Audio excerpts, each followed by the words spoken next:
we went then, and I went in 2000, fell in love with the people, started taking teams down from Westmoreland Baptist Church in Charlotte, and then God called us to a church that was split. When we went to Westmoreland, it was split. Then we went to Tabernacle, it was split. And it's not a career move you want to make as a pastor, but God called us there and made it plain. And we got there, and I was belly aching to God in my office because Tabernacle, its identity really, we're the biggest church in town. After the split, they were no longer the biggest church in town. That was their identity. And so I said to my secretary, Missy, exactly, it's Missy, if anybody comes here, I want to see the pastor, see him in. She said, anybody? I said, doesn't matter. Anybody wants to talk to me, we'll take time. She said, how are you going to study? I said, God will provide. So she buzzes me one day. She says, there's a man here that wants to see you, but he's not a member. I said, Missy, that's okay. Send him back. Who is it? She says, Mr. Price. And his wife was a member here, but he's a member at the Roman Catholic Church. I said, that's okay. Send him back. He walks in. I think his pipe is still lit. He smokes a pipe. He reeks of pipe tobacco. He's probably about 75. Gravelly voice. Comes in. I stand up to shake his hand. I shake his hand. He says, my name's Mike Price. And your predecessor wouldn't help me. And but the man before him, Jack Hint, he helped me a lot. And I thought, okay, it's a plea for money. I said, well, what do you do, Mr. Price? He said, well, we raise organic vegetables for the poor and the widows and the orphans and the underserved here in town. And so he's got me. I said, well, where do you do that? He says, got a 1/4 acre out at the county extension agency.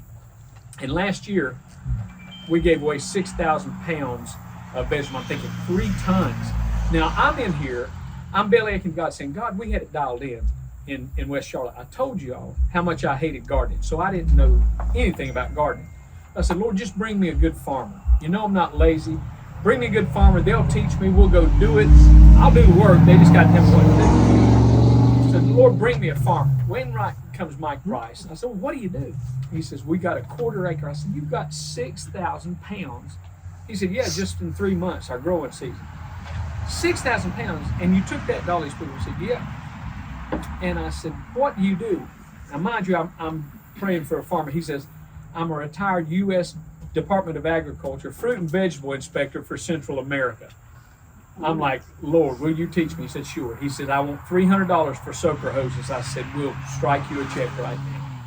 So I learned from him, and I said, how do you do it? He said, we never plow, we never use fertilizers, and we never use herbicides. And I thought, here's the biggest liar in New Bern in my office. You don't plow, you don't use herbicides, you don't use pesticides, you don't use fertilizer. You don't have anything. He said, come with me. So I came out there. And the things that we were talking about earlier, how do you deal with this red clay, the hard pack, where the sower scatters the seed and the birds eat it up? That's compaction. It's so compacted, you said it all day long, the roots are not going to grow in it. You're right. What I teach, and I'll teach that lesson in a little bit, about seeds, the 4 S's. You got 4 components, you got 4 S's. Seeds seek soft soil. Now you've been out in the gardens and you felt how soft that soil is 4 inches down deep. So I said, Mike, how do you do it? He said, well, we never plow. I said, well, how do you deal with the birds and the bugs and everything? He says, well, we plant 4 times what we need. 1 for me, 1 for thee, 1 for the birds, and 1 for the bugs. I've never forgotten that. He could have been a horticulture preacher. He truly was.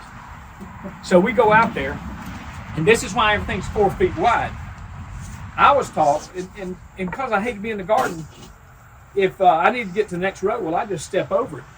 Or better still, since I hate gardening, I'll step in it and kill that plant. That's one less to hoe. So I'm going out there. He says, Klinger, go over there and do that. And he's got his cane because he's 75 and he walks with a cane. I step in the garden. He says, crack. Now, I've never hit an old man before, but I was ready to make an exception. I thought he broke my leg. He's like, you never step in the garden. So that's why they're 4 feet wide. We never step in the garden. We never jump it. You go around. And so, Marie, you got a great idea. When y'all build beds, don't build them 50 feet long because you got to go all the way to the end. And invariably, some I said teenagers... like 3 or 4, 8, 10 feet. No, Yep. I'm thinking bigger than 10 feet. Come on now, 25 feet. Well, I'll let y'all negotiate about that. But We'll talk about this you can later. make them 1,000 feet long. Right. But if you do, you're going to walk a long way to get that side. Yeah. Because you can reach over 2 feet. Right. Ricky Marshall. Ricky He's Marshall. like, you did it well, I'll do it better. He made his 12 feet, and next thing I know, he's putting boards on them across to be able to walk in there.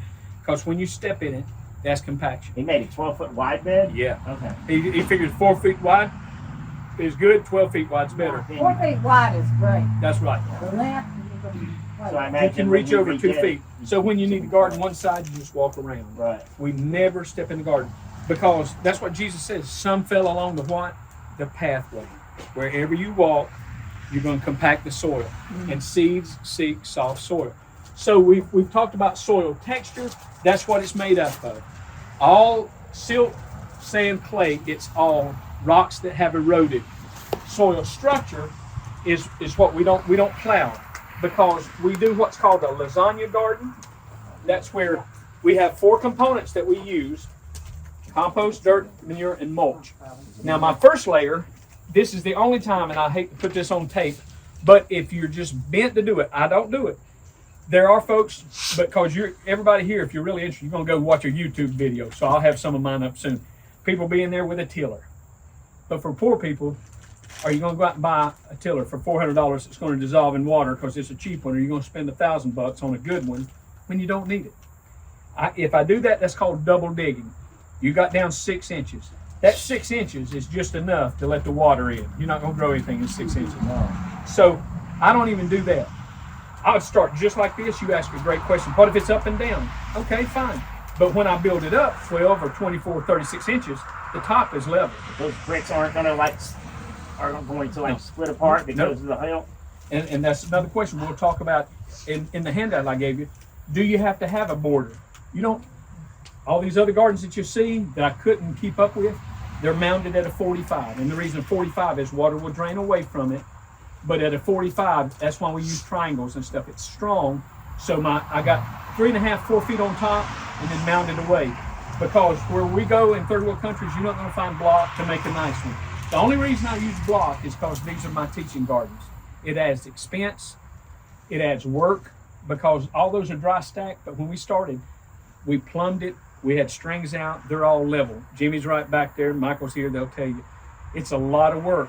But it's a lot of work you do one time. I don't have to level. I can go over it. That's right. You can do mounted gardens. You don't have to have a border. We just built some in Nicaragua. We made them because they didn't have block at first. We got boulders and we beat Show me a picture. Yeah, it was labor intensive, but down there it rains so much, you got to have something that's going to keep the soil from washing away. Here's another trick of the trade. Before you build your gardens, watch where the water flows. So what I do, now this is my stuff, and you won't find a lot of people teaching this. If I find the water is flowing that way, then that's the way I do my gardens. Because if it's flowing that way and I build it here, I just created a dam, and you get enough water, it's going to wash your garden away. That just changes our plan. Well, that, this way instead of this way. the other thing is your sun pattern.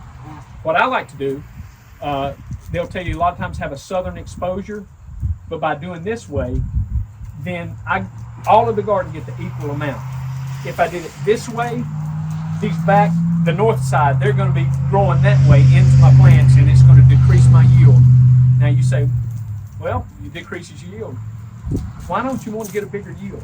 The more we've got a finite amount of space. Every trick of the trade that I can use to maximize my yield is a good thing. So you're saying parallel to the south side. I mean, basically east to west. Exactly. But what if the water's flowing north to south? That's where you got to balance it. Okay. If that's doing it, then I'd much rather build my garden where it's not going to wash away, and I'll deal with the sun another way. You know, Okay. and those are by degrees. But out here, it's a personal thing. If I got 3250 last growing season, when I do, I want to get 3500 this time. You know, so that we document this so people say, well, you don't plow, you don't use chemical fertilizer, no herbicides, no pesticides. You ain't gonna have nothing. Well, come out, friend. Have you got a space that long that gives you 1,000 pounds of vegetables? No, shut up.